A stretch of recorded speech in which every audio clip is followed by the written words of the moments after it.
ಹರಿ ಓಂ. ಓಂ ನಮೋ ಭಗವತೆ ಶ್ರೀ ಮಹಾವಿಷ್ಣುವೇ ನಮೋ ನಮಃ. ಹರಿ ಓಂ. ಹಿಂದಿನ ಸಂಚಿಕೆಯಲ್ಲಿ ಪರಮಾತ್ಮನ ದಿವ್ಯ ಸ್ವರೂಪವನ್ನು ಉಪಾಸನೆ ಮಾಡಿ ಎಂಬುದಾಗಿ ತಿಳಿಸಿದೆ.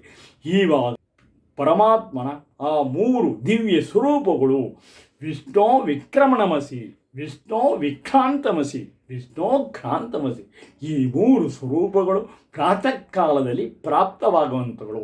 ಇವು ಪ್ರಾತಃ ಕಾಲದಲ್ಲಿ ಯಾರೇ ಉಪಾಸನೆ ಮಾಡಲಿ ಮಾಡದೇ ಇರಲಿ ಎಲ್ಲದೂ ಕೂಡ ಇಡೀ ಒಂದು ಬಡವ ಬಲ್ಲಿದ ಎನ್ನದೆ ಗೊತ್ತಾಯ್ತಾ, ಜಾತಿ ಮತಗಳ ಅಂತರವಿಲ್ಲದೆ ಗೊತ್ತಾಯ್ತಾ, ಹಾಗೂ ತಾನೇ ಸೃಷ್ಟಿಸಿದ ಜಡಚೇತನಗಳೆಲ್ಲವನ್ನೂ ಕೂಡ ಗೊತ್ತಾಯ್ತು, ಬ್ರಹ್ಮಾಂಡದಲ್ಲಿ ಗ್ರಹೋಪಗ್ರಹಗಳೆಲ್ಲವನ್ನೂ ಕೂಡ ಸ್ಪರ್ಶಿಸಲ್ಪಡುತ್ತದೆ. ಈ ಸ್ಪರ್ಶನೆಯಿಂದ ಜೀವರಾಶಿಗಳಿಗೆ ಬಲವು ಜ್ಞಾನವು ಆರೋಗ್ಯವು ಗೊತ್ತಾಯಿತಾ, ಆಯುಸ್ಸು ಆರೋಗ್ಯವು ಗೊತ್ತಾಯ್ತಾ, ಪಾಪಕರ್ಮಗಳನ್ನು ದಹಿಸುವಂಥ ತೇಜೋಮಯ ಸ್ವರೂಪಗಳಾಗಿದೆ ಎಂಬುದಾಗಿ ತಿಳಿಸಲು ಇಷ್ಟಪಡುತ್ತೇನೆ. ಹಾಗಾದರೆ ಮುಂದಿನ ಈ ಸ್ವರೂಪಗಳು ಏನನ್ನು ಹೇಳಲ್ಪಡುತ್ತವೆ? ತವತ್ಯನ್ಯರ್ಯಂ ನೃತೋಪ ಇಂದ್ರಂ ಪ್ರಥಮಂ ಪೂರ್ವ್ಯಂ ದಿವಿ ಪ್ರವಾಚಂ ಕೃತಂ ಯದ್ದೇವಸ್ಯ ಶವಸಾ ಪ್ರಾರಿಣ ಅಸುಂರಿಷ್ ರಿನ್ನನ್ನಭ ಭವದ್ವಿಶ್ವಾಮಾಭ್ಯ ದೇವೋ ಮೋಜಸ ವಿದಧೋರ್ಜಂ ಶತಕ್ರಥೋರ್ವಿದಾದಿಶಂ ಎಂಬುದಾಗಿ ಈ ಮಂತ್ರವು ಏನು ಹೇಳಲ್ಪಡುತ್ತದೆ? ನೃತೋ ಎಲ್ಲವನ್ನು ನರ್ತನ ಮಾಡಿಸುವ ಜೀವರಾಶಿಗಳನ್ನು ಕೆಲಸ ಅವರು ಏನೇನು ಮಾಡ್ತಾರೆ, ನರ್ತನ ಮಾಡಿಸುವ ಇಂದ್ರಿಯಗಳ ಸ್ವಾಮಿ, ಅಂದರೆ ತದಿಂದ್ರಿಯ ಗ್ರಹ ಪದಾರ್ಥಗಳನ್ನು ಪರಮಾತ್ಮ ನಮ್ಮ ಇವು ಇಂದ್ರಿಯಗಳಿದ್ದಾವೆ, ಸಪ್ತೇಂದ್ರಿಯಗಳು, ಇವು ಏನು ಅವು ಗ್ರಹಿಸಲ್ಪಡುತ್ತದೋ ಪದಾರ್ಥಗಳನ್ನು ಭೋಗಿಸುವ ಭೋಕ್ತೃವೆ. ನಾವು ಏನೇ ಇಷ್ಟಪಡ್ತೇವೆ ನಾವು ಊಟ ಮಾಡುವಂಥವರು. ಯತ್ ಯಾವ ನೀನು, ತ್ಯತ್ ಆ ನೀನು ಅವನೇ ಪ್ರಥಮ ಪರಮಾತ್ಮನು ಪ್ರಥಮ ಮೊದಲಿಗನು, ಪೂರ್ವಂ ಪರಿಪೂರ್ಣನಾದ ಪರಮಾತ್ಮನು, ಪ್ರವಾಚ ವೇದಗಳಲ್ಲಿ ವರ್ಣಿಸಲ್ಪಟ್ಟ ಕೃತ ಮಾಡಿದ ಕಾರ್ಯವನ್ನು, ನರ್ಯಂ ಮನುಷ್ಯ ಲೋಕದಲ್ಲಿ ಸಿದ್ಧವಾದ ಪದಾರ್ಥಗಳನ್ನು, ದಿವಿ ಪ್ರಕಾಶಮಾನನಾದ ಪರಮಾತ್ಮನಲ್ಲಿ, ಆಪ ಅಂದರೆ ನೀರು ಆಗುತ್ತೆ, ಆಪ ಅಂದರೆ ಪ್ರಾಣಗಳು, ದೇವಸ್ಯ ಎಲ್ಲವನ್ನು ಪ್ರಕಾಶಗೊಳಿಸುವ ಶವಸ ಫಲದಿಂದ ಪ್ರಾರಿಣ ಪ್ರಾಪ್ತಗೊಳಿಸುವೆ. ಗೊತ್ತಾಯ್ತು? ಹೀಗೆ ಪರಮಾತ್ಮ ಏನೇನು ತಿಂತೀವಿ ಎಲ್ಲದೂ ಕೂಡ ಅವನು ಪ್ರಾಪ್ತಗೊಳಿಸುತ್ತಾನೆ.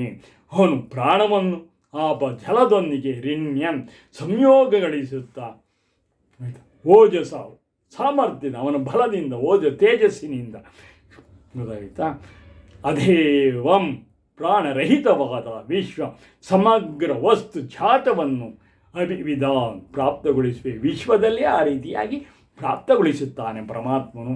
ಶತಕ್ರತ ಅಸಂಖ್ಯ ಪ್ರಜ್ಞಾ ಸಂಪನ್ನನಾದ ನೀನು, ಊರ್ಜಂ ಪರಾಕ್ರಮಂ ಅವನ ಏನು ಬಲಾಬಲವಿದೆಯೋ ಅದರಿಂದ ಅನ್ನವನ್ನು ವಿಧಾನ್ ಪ್ರಾಪ್ತಗೊಳಿಸುವೆ. ಬಲ ಹಾಗೂ ಅನ್ನವನ್ನು ಪ್ರಾಪ್ತಗೊಳಿಸಿದೆ. ಅಂತಹ ನಿನಗೆ ಭುವ ಸುಖ ಬಯಸುವೆವು. ಪರಮಾತ್ಮನಿಗೆ ಒಂದು ನಮಸ್ಕಾರ. ಸ್ವಾಮಿ ಹೀಗೆಲ್ಲ ನಮಗೆ ಬದುಕಕ್ಕೆ ದಾರಿ ಮಾಡಿಕೊಟ್ಟಿದೆಯಾ, ನಿಮಗೆ ನಾನು ಒಂದು ಶರಣಾಗತಿಯನ್ನು ಅರ್ಪಿಸ್ತೇನೆ ಅಂತ ಪರಮಾತ್ಮನ ಸೂರ್ಯದಲ್ಲಿ ಬಂದು ನಮಸ್ಕಾರ ಮಾಡ್ತಕ್ಕಂಥ. ತದನಂತರ ಎಂಥಾದೇವಧದಿರೇ ಹವ್ಯವಾಹಂ ಪುರಸ್ಪೃಹೋ ಮನುಷ್ಯಾಸ ಯಜತ್ರಂ ಸಯಮನ್ಯಗ್ನೇ ಸ್ತುವತೆ ವಯೋದ ಪ್ರಾಧೇವಯಂ ಯಶಸ ಸಂಹಿ ಪೂರ್ವಿ. ಹಾಗಂದರೆ ಅಗ್ನಿ ಸ್ವರೂಪವುಳ್ಳವನು ಪರಮಾತ್ಮನು. ಹೇ ಜ್ಞಾನಪ್ರಕಾಶ ಪರಮಾತ್ಮನೇ, ಎಂಥ ಹವ್ಯವಾಹಂ ಯಜತ್ರಂ ಪ್ರಾರ್ಥನಾ ವಚನಗಳನ್ನು ಸ್ವೀಕರ್ತನಾದ ಯಜನೀಯನಾದ ಸಂಗಮನೀಯನಾದ ದೇವನಾದ ನೀನು. ನಾವು ಏನು ಪ್ರಾರ್ಥನೆ ಉಪಾಸನೆ ಮಾಡ್ತೀವೋ ಅವೆಲ್ಲವೂ ಕೂಡ ಪರಮಾತ್ಮನು ಗ್ರಹಿಸುವನಾಗಿದ್ದಾನೆ. ಪುರಸ್ಪೃಹ ಮನುಷ್ಯಾಸ ದೇವಾ ದದಿರಿ, ಮನುಷ್ಯರು ದದಿರಿ, ಇಚ್ಛಿಸುತ್ತಿರುವ ಜನರು ಧಾರಣೆ ಮಾಡಿಕೊಳ್ಳುತ್ತಾರೆ. ಯಾರ್ಯಾರಿಗೆ ಪರಮಾತ್ಮ ಇಷ್ಟ ಆಗ್ತಾರೋ ಅವರವರು ಧಾರಣೆ ಮಾಡಿಕೊಳ್ಳುತ್ತಾರೆ. ಸಾ ಸ್ತುವತೆ ಯಾಮ ವಯಾದಾಹ, ನೀನು ಆ ಸ್ತುತಿಕರ್ತರಿಗೆ, ಪರಮಾತ್ಮನ ಯಾರು ಉಪಾಸನೆ ಮಾಡ್ತಾರೆ ಅವರನ್ನು ಸ್ತುತಿಕರ್ತರಿಗೆ ಮೋಕ್ಷ ಮಾರ್ಗದ ಜೀವನವನ್ನು, ಆಯಸ್ಸನ್ನು, ಬಲವನ್ನು ಧಾರಣೆ ಮಾಡುತ್ತಾನೆ ಅಂತ ಹೇಳ್ತಾ, ಹೀಗೆ ಆನಂದ ಸುಖ ಸಂತೋಷವನ್ನು ಪರಮಾತ್ಮನ ಉಪಾಸನೆ ಮಾಡೋದ್ರಿಂದ ಧಾರಣೆ ಅವನು ಕೊಡ್ತಾನೆ ಎಂಬುದಾಗಿ. ದೇವಯನ್ ಯಶಸ ಪೂರ್ವಿಹಿ ಸಂ, ದೇವನಾಗಿರುವ ಪೂರ್ವಕಾಲದ ಸೃಷ್ಟಿಯಿಂದ ಹಿಡಿದು ಗೊತ್ತಾಯಿತ ಇಂದಿನವರೆಗೂ ಪ್ರಳಯದವರೆಗೂ ದೇವನಾಗಿ ನಿನ್ನನ್ನು ಇಚ್ಛಿಸುತ್ತಿರುವ ಮನುಷ್ಯರು ಯಶಸ್ಸನ್ನೂ ಪಡೆಯುತ್ತಾರೆ. ಅವರ ಜೀವನದಲ್ಲಿ ಏನು ಮಾಡಬೇಕು ಅಂತ ಇದ್ದಾರೆ ಅದರ ಯಶಸ್ಸನ್ನು ಕೂಡ ಅವರು ಪಡೆಯುವರಾಗಿದ್ದಾರೆ. ಅಲ್ಲದೆ ಪುರಾತನವಾದ ಮತ್ತು ಶ್ರೇಷ್ಠವಾದ ಸಂಪತ್ತನ್ನು ಪಡೆಯುತ್ತಾರೆ. ಬ್ರಹ್ಮಾಂಡದ ಶ್ರೇಷ್ಠವಾದ ಸಂಪತ್ತು ಅಂದರೆ ಯಾರೋ ರಾಜ ಮಹಾರಾಜರು ಇಟ್ಟಿದ್ರು ನಿಧಿ ಸಿಕ್ತು, ಹಾಗೆ ಹೀಗೆ ಅಲ್ಲ. ನಿಜವಾದ ಶ್ರೇಷ್ಠವಾದ ಒಂದು ಸಂಪತ್ತು ಎಂದರೆ ಪರಮಾತ್ಮನ ಉಪಾಸನೆ, ಪರಮಾತ್ಮನ ಧ್ಯಾನ, ಪರಮಾತ್ಮನನ್ನು ತಿಳಿಯುವುದಾಗಿದೆ. ಇದೇ ಒಂದು ಶ್ರೇಷ್ಠವಾದ ಸಂಪತ್ತಾಗಿದೆ. ಬೇರೆ ಸಂಪತ್ತು ಗಳಿಸ್ಬೋದು, ಅದಿರುತ್ತೆ ಹೋಗುತ್ತೆ, ಹಾಗಲ್ಲ. ನಿಜವಾದ ಗೊತ್ತಾಯ್ತಾ ಜನ್ಮ ಜನ್ಮಾಂತರಕ್ಕೂ ಕೂಡ ಅವಶ್ಯಕವಾಗಿರತಕ್ಕಂಥ ಈ ಸಂಪತ್ತನ್ನು ಗಳಿಸುವುದಾಗಿದೆ ಎಂಬುದಾಗಿ. ತದನಂತರ ಆಜ್ಞಾವಿಷ್ಟು ಮಹಿಧಾಮ ಪ್ರಿಯಂ ವಾ ವಿಥೋ ಘೃತಸ್ಯ ಗುಹ್ಯ ಜುಷಣೌ ದಮೇ ಧಮೆ ಸುಷ್ಟುತ್ಯ ವಾರುಧಾನೌ ಪ್ರತಿವಾಂ ದಿವ್ಯ ಘೃತ ಮುಚ್ಚರಣ್ಯ. ಹಾಗಂದರೆ ಪರಮಾತ್ಮನನ್ನು ಆಜ್ಞಾವಿಷ್ಟು ಎಲೆ ಅಗ್ರನಾಯಕನೇ, ಪಾಲಕ ಪರಮಾತ್ಮನೇ, ವಾಂ ಧಾಮ ಮಹಿಪ್ರಿಯಂ, ನಿನ್ನ ಧಾಮವು ಅತ್ಯಂತ ಪ್ರಿಯವಾಗಿದೆ. ಅವನು ಎಲ್ಲಿ ವಾಸವಾಗಿದ್ದಾನೆ ಅದು ಅತ್ಯಂತ ಪ್ರಿಯವಾಗಿದೆ. ಆ ಸ್ಥಾನವು ಘೃತಸ್ಯ ಗುಹ್ಯ ಜುಷಣೌ ವಿತಃ, ಘೃತ ತುಪ್ಪ, ಆ ಒಂದು ಸುಖ ಸಂತೋಷ. ಘೃತಸ್ಯ ಗುಹ್ಯ ಅಂದರೆ ಹೃದಯ ಮಂದಿರದಲ್ಲಿ, ಜುಷಣೌ ವಿತಃ, ನೀವು ಹೃದಯ ಈ ರಹಸ್ಯಮಯ ಆನಂದವನ್ನು ಪ್ರಾಪ್ತಿ ಮಾಡಿಕೊಳ್ಳಿರಿ. ಸ್ತುತಿ ಪ್ರತಿ ಧಮೇ ಧಮೆ ಸುಶ್ರುತವು ವಾರುದವು, ಪ್ರತಿ ಮನೆಗಳಲ್ಲಿ ಸುವಚನಗಳಿಂದ ಸಂವರ್ಧಿಸಿ ಪ್ರಸಿದ್ಧರಾಗುತ್ತೀರಿ. ಪರಮಾತ್ಮನ ಉಪಾಸನೆ ಎಲ್ಲರೂ ಕೂಡ ಮಾನವರೆಲ್ಲರೂ ಕೂಡ ಉಪಾಸನೆ ಮಾಡುವುದರಿಂದ ಅವರು ಒಂದು ಪ್ರಸಿದ್ಧಿಯನ್ನು ಪಡೆಯುತ್ತಾರೆ ಎಂಬುದಾಗಿ.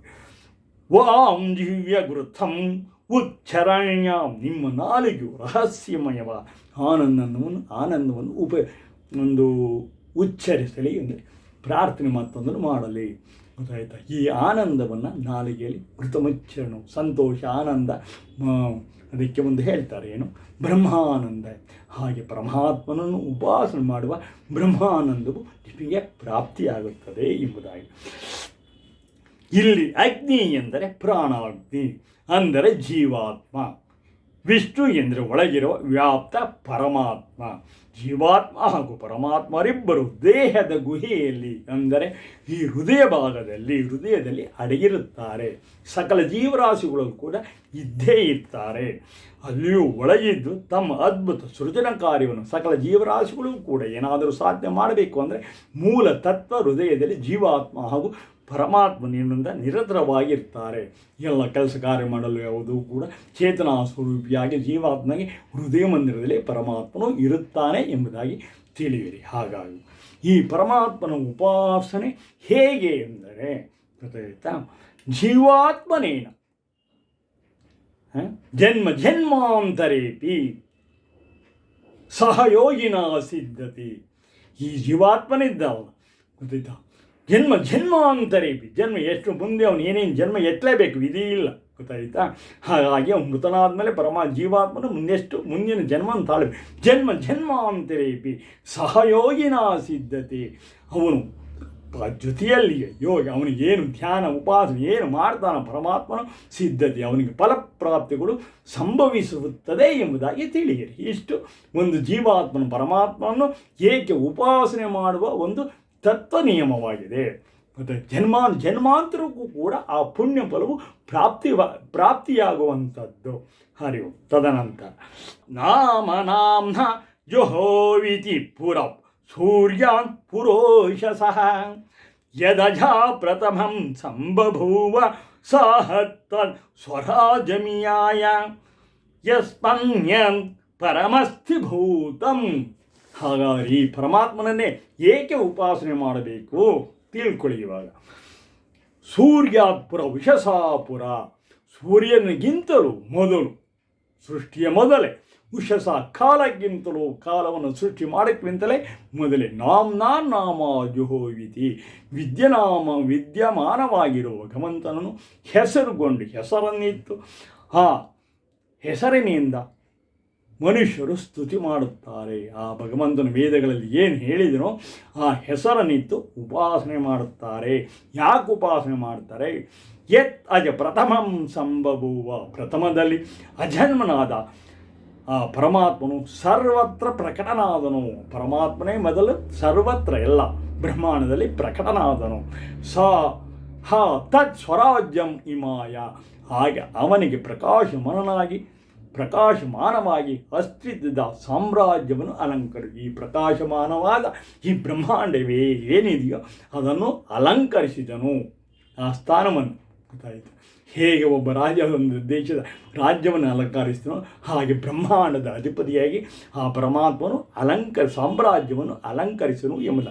ಯಸ್ಮಾತ್ ಅನ್ಯತ್ ಪರಂ ಭೂತಂ ನ ಅಸ್ತಿ, ಅವನಿಗಿಂತ ಶ್ರೇಷ್ಠವಾದದ್ದು, ಈ ಪರಮಾತ್ಮನಿಗೆ ಶ್ರೇಷ್ಠವಾದದ್ದು ಯಾವುದೂ ಇರಲಿಲ್ಲ. ಸೃಷ್ಟಿಯ ಮೊದಲೂ ಇರಲಿಲ್ಲ, ಇಂದೂ ಕೂಡ ಇರುವುದಿಲ್ಲ ಎಂಬುದಾಗಿ ತಿಳಿಯಿರಿ. ಹಾಗಾಗಿ ಪರಮಾತ್ಮನನ್ನು ಉಪಾಸನೆ ಮಾಡಬೇಕು. ಜಗತ್ತಿನ ಪ್ರಥಮವಾಗಿ ಪ್ರಕಟನಾದ ಪರಮಾತ್ಮನನ್ನೇ ಮನುಷ್ಯರು ಸೂರ್ಯೋದಯ ಪೂರ್ವದಲ್ಲಿ ಅಥವಾ ಉಷಾಕಾಲದ ಪೂರ್ವದಲ್ಲಿ ನಾನಾ ನಾಮಗಳಿಂದ ವಿಶೇಷಗಳಿಂದ ಸ್ತುತಿಸುತ್ತಾರೆ. ಈ ಸೃಷ್ಟಿಯ ಮೊದಲಲ್ಲಿ ಸರ್ವವ್ಯಾಪ್ತ ಭಗವಂತನೊಬ್ಬನೇ ಇದ್ದನು. ಅವನಿಗಿಂತ ಬೇರೆಯಾದ ಸದ್ವಸ್ತುವು ಯಾವುದೇ, ಅಷ್ಟು ಚೇತನಾ ಸ್ವರೂಪವಾದ ಅತ್ಯಂತ ಶ್ರೇಷ್ಠವಾದ ಸ್ವರೂಪವು ಯಾವುದೂ ಕೂಡ ಇರಲೇ ಇಲ್ಲ. ಹಾಗಾಗಿ ಈ ಅತ್ಯಂತ ಶ್ರೇಷ್ಠವಾದ, ಜ್ಯೇಷ್ಠವಾದ, ಪ್ರಬಲವಾದ ಈ ಸರ್ವಶಕ್ತಿಯನ್ನು ಪ್ರಾತಃ ಕಾಲ ಎಲ್ಲರೂ ಕೂಡ, ಎಲ್ಲ ಮಾನವರೂ ಕೂಡ ಉಪಾಸನೆ ಮಾಡಬೇಕು. ಈ ಶ್ರೇಷ್ಠ ಶಕ್ತಿಮಯ ಸ್ವರೂಪಗಳು ನೀವು ಯಾಕೆ ಉಪಾಸನೆ ಮಾಡಬೇಕೆಂದು, ಸೃಷ್ಟಿಸುವನವನು, ಅನ್ನದಾನವನ್ನು ನೀಡುವನವನು, ಹಾಗಾಗಿ ಜೀವಾತ್ಮರನ್ನು ಕಾಪಾಡುವನವನು. ಹಾಗಾಗಿ ಆ ಪರಮಾತ್ಮನನ್ನು ಉಪಾಸಿಸಪಡಬೇಕು. ಅವನನ್ನು ಯಾವುದೇ ಕಾರಣಕ್ಕೂ ತಿರಸ್ಕಾರವನ್ನು ಮಾಡಬಾರದು ಎಂಬುದಾಗಿ. ಹಾಗಾಗಿ ಇದು ಸೂರ್ಯೋದಯದ ಉಪಾಸನೆಯ ಸನಾತನ ಧರ್ಮದ ಒಂದು ಮೊದಲ ಧರ್ಮವಾಗಿದೆ ಎಂಬುದಾಗಿ ತಿಳಿಯಿರಿ. ಹಾಗಾಗಿ ಸೂರ್ಯೋಪಾಸನೆ ಅತ್ಯಂತ ಶ್ರೇಷ್ಠವಾದದ್ದು ಎಂಬುದಾಗಿ ಇವಾಗ ಇಂದಿನ ಈ ಸಂಚಿಕೆಯನ್ನು ಮುಗಿಸ್ತಾ ಇದ್ದೇನೆ. ಎಲ್ಲರೂ ಕೂಡ ಸಬ್ಸ್ಕ್ರೈಬ್ ಮಾಡಿ, ಫಾರ್ವರ್ಡ್ ಮಾಡಿ, ಸತ್ಯವನ್ನು ತಿಳಿಯಿರಿ. ಸುಳ್ಳಿನ ಕಥೆಗಳನ್ನು ನಂಬಿ ಧರ್ಮಾಚರಣೆಯನ್ನು ಮಾಡ್ತಕ್ಕಂಥದ್ದಲ್ಲ. ಸತ್ಯವನ್ನು, ಧರ್ಮವನ್ನು ತಿಳಿದು ಧರ್ಮಾಚರಣೆಯನ್ನು ಎಲ್ಲರೂ ಕೂಡ ಕೈಗೊಳ್ಳಬೇಕಾಗಿ ನಾನು ನಿಮ್ಮಲ್ಲಿ ಪ್ರಾರ್ಥಿಸುತ್ತೇನೆ. ಹರಿ ಓಂ.